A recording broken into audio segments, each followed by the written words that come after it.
Mantan Menko Polhukam Mahfud MD dan ex-kepala BNN, Hendro Priyono menyoroti demonstrasi besar-besaran di berbagai tempat, meninggalnya 3 ASN di Makassar dan kasus ojol bernama Avan Kurniawan dilintas kendaraan taktis Brimob.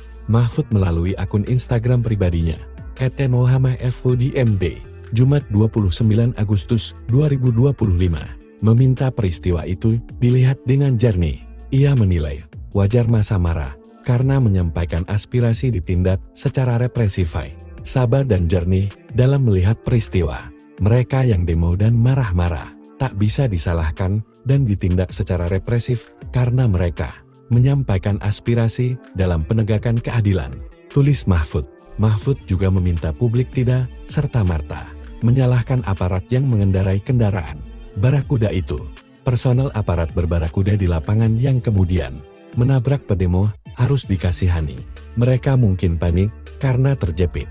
Jika tidak tegas disalahkan oleh atasan, tetapi jika terlalu tegas berhadapan dengan massa, ujarnya. Menurut Mahfud, akar masalahnya terletak pada perilaku pejabat yang korup. Yang salah pejabat-pejabat korup yang memainkan politik dan ekonomi yang serakah nomits. Itu biang utamanya. Jangan benturkan aparat dengan rakyat yang menuntut dan menggunakan hak konstitusionalnya, ujarnya. Ia kemudian menutup pesannya dengan imbauan agar masyarakat tetap menjaga kesehatan dan kebugaran di tengah situasi yang tegang.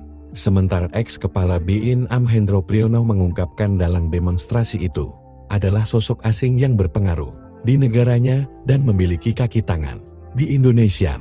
Profesor intelijen ini mengatakan, kaki tangan yang digerakkan di Indonesia tak sadar telah dimanfaatkan. Menurutnya tokoh tersebut bukan seorang negarawan atau non-state actor.